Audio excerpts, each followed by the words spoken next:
Hi, I'm Jennifer Chen, and this is the story of how I learned that sometimes the quietest person in the room holds all the cards. It's funny how life works. One day you're being ordered around by your entitled cousins, and the next, you're signing their termination papers.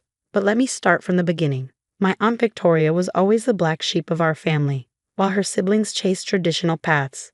Doctors, lawyers, accountants, she built a tech empire from scratch. Chen Innovations became a $2 billion company under her leadership, but you'd never guess it from her modest lifestyle. She wore simple clothes, drove a 10-year-old car, and lived in the same house she bought when she started the company. I was the only one who really knew her. While my cousins Marcus and Diana were busy attending elite private schools and bragging about their family connections, I spent my weekends at Aunt Victoria's house, learning to code on her old computer. Business isn't about fancy degrees, Jenny, she'd say, watching me debug my first program. It's about seeing what others miss. My parents died in a car accident when I was 12, and Aunt Victoria took me in. My other relatives whispered that it was out of guilt. She had been too busy building her empire to help her brother when he was struggling financially, but I knew better. Aunt Victoria saw something in me that others didn't. For 15 years, I worked alongside her, starting from the bottom. While Marcus and Diana partied through college, I was learning every aspect of Chen Innovations, from customer service to product development. My cousins mockingly called me Aunt Victoria's shadow. But I didn't care. I was learning things no business school could teach. Then came the diagnosis: pancreatic cancer, stage 4.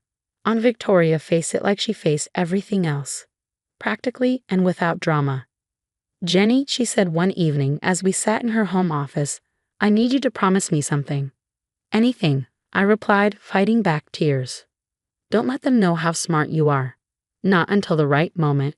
She handed me a sealed envelope. "This contains everything you need, but timing is everything. You'll know when." I didn't understand then, but I would soon enough. Aunt Victoria passed away quietly in her sleep 3 months later. The funeral was a who's who of the tech industry, but my cousins managed to make it about themselves. Marcus gave a tearful speech about his beloved aunt, whom he barely visited in the past decade. Diana sobbed dramatically for the cameras, clutching her designer handbag. The real drama started at the well reading. The family gathered at Chen Innovations headquarters, my aunt's siblings, their spouses, Marcus, Diana, and me. Everyone expected the company to go to Marcus, the oldest male heir, with significant shares distributed among the family. After all, that's how things were usually done in our traditional Chinese family. The lawyer, Mr. Patterson, cleared his throat and began reading. The first few minutes were standard: small bequests to longtime employees, donations to charities. Then came the bombshell. "And to my niece, Jennifer Chen, I leave my controlling interest in Chen Innovations, comprising 70% of all voting shares. The remaining 30% to be distributed among current employees according to their years of service." The room erupted in chaos. "This is impossible," Marcus shouted, his face turning red. "She's just a junior employee. She doesn't even have an MBA. Diana's mascara ran as she cried. "We're the rightful heirs. She's just the poor relation Aunt Victoria took in out of pity." My Uncle James, their father, stood up shakily. "There must be some mistake. Victoria wouldn't leave everything to the help." Diana spat. Mr. Patterson remained calm. "The will is quite clear, and I assure you, your sister was of sound mind when she made these arrangements. Furthermore," he pulled out another document, "Ms. Jennifer Chen has been secretly serving as deputy CEO for the past 2 years. All the paperwork is in order." I sat quietly, remembering Aunt Victoria's words about timing. This wasn't the moment. Not yet. The family meeting that followed was brutal. They gathered at Uncle James' mansion, the same one he'd bought with money borrowed from Aunt Victoria years ago. I was invited, but it was clear what my role was supposed to be. "Jenny, be a dear and serve the coffee," Aunt Helen, Marcus's mother, said with a sweet smile that didn't reach her eyes. "That's what you're good at, right? Serving others?" I played along, pouring coffee for everyone as they discussed options, as if I wasn't even there. "We need to contest the will," Uncle James declared. Victoria wasn't thinking clearly near the end. Obviously, Marcus sneered, not even looking at me as I refilled his cup. "Look at her, she doesn't have what it takes to run a billion-dollar company." She's not even dressed properly. He had a point about my clothes. I was wearing a simple blouse and slacks while they were all in designer outfits. What they didn't know was that I owned the building their favorite designer's flagship store was in. The board will never accept her, Diana added, checking her reflection in her phone. They need someone with proper education, proper connections. I continued serving coffee, watching them plan my downfall. They spent hours plotting legal challenges, board member contacts, media strategies. Not once did they actually address me directly. I was furniture to them, just like I've been all these years. Finally, Uncle James turned to me. Jenny, this can be easy or difficult. Sign over the shares to Marcus, and we'll give you a generous settlement. Enough to live comfortably. It's what's best for everyone. I looked at their expectant faces, the same people who had barely acknowledged my existence at family gatherings, who had mocked my close relationship with Aunt Victoria, who had called me the charity case behind my back. I'll think about it, I said softly, gathering the coffee cups. The board meeting is on Monday. I'll have my answer then. They smiled triumphantly, already celebrating their victory. Marcus even patted my head condescendingly. Good girl. I knew you'd see reason. As I left the mansion, I pulled out my phone and the envelope Aunt Victoria had given me. Inside were documents, passwords, and a letter. The time for hiding is over, she had written. Show them who you really are.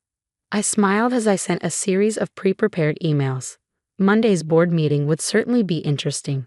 After all, what my dear cousins didn't know was that while they were busy being the public face of the family, I had spent 15 years becoming the backbone of Chen Innovations. Every major client contract had my name on it. Every successful product launched in the past 5 years had my code in it. Every key employee owed their position to my recommendations. They thought Monday's board meeting would be their triumph. They had no idea what was coming. Monday morning dawned bright and clear. I arrived at Chen Innovations headquarters at 6 a.m., 2 hours before the board meeting. The security guards nodded respectfully. They'd known who I really was for years. I heard Marcus and Diana had been calling board members all weekend, rallying support for their planned coup. Let them try. I changed into the outfit I prepared. Not the designer suits my cousins favored, but a perfectly tailored black dress that Aunt Victoria had given me for my last birthday. Power isn't about looking powerful, she'd said. It's about being powerful. At 7:45, I watched through my office window as Marcus and Diana arrived, both looking smug. They'd brought Uncle James and Aunt Helen too, probably for added pressure. They were all dressed like they were attending a fashion show rather than a board meeting. Time to greet the family, I whispered to myself, picking up the stack of folders I prepared. The boardroom was tense when I walked in. 12 board members sat around the massive table, with my family occupying one end. Marcus was already sitting in the CEO's chair, practicing his signature smirk. Jenny, Diana called out sweetly, be a dear and get us some coffee before you go. I smiled. Of course. But first, I pressed a button on the intercom. Sarah, please bring in the documents. My executive assistant, whom my cousins had always assumed was Aunt Victoria's, walked in with a cart of folders. I began distributing them personally to each board member. What's this? Marcus demanded, trying to snatch a folder from my hands. Patience, cousin, I said quietly, continuing my round. All will be clear in a moment. Once everyone had their folders, I walked to the head of the table. Marcus was still in the CEO's chair. You're in my seat, I said softly. He laughed. Come on, Jenny, we all know. Mr. Chen, I cut him off, my voice suddenly sharp. You are in my seat. Move. Something in my tone made him stand up, though he tried to play it off as humor. The board members were already reading their folders, and I could see their expressions changing. Ladies and gentlemen of the board, I began. In those folders you'll find several things. First, detailed reports of every major decision made at Chen Innovations over the past 5 years. You'll notice my signature on 90% of them. Yes, those decisions you attributed to others were actually mine. Marcus tried to interrupt, but I continued. You'll also find documentation of certain interesting financial transactions. Marcus, would you like to explain to the board why $2 million of company funds were diverted to cover your gambling debts last year? His face went white. That's confidential. Diana, I turned to my cousin, who was frantically flipping through her folder. Perhaps you'd like to tell everyone about the fake consulting firm you set up to build a company for services never rendered. You can't prove, she stammered. Oh, but I can. Aunt Victoria and I documented everything. We let it slide, hoping you'd learn, grow up, become responsible. We were wrong. Uncle James stood up, his face purple with rage. Now see here. Sit down, Uncle, I said quietly. Your section is on page 12. The irregular loans, the misappropriated funds, the shell companies. Would you like me to continue? He collapsed into his chair. For years, I addressed the board. I worked quietly, learning every aspect of this company. While others took credit for my work, I let them. Because Aunt Victoria taught me that true power doesn't need recognition. It needs results.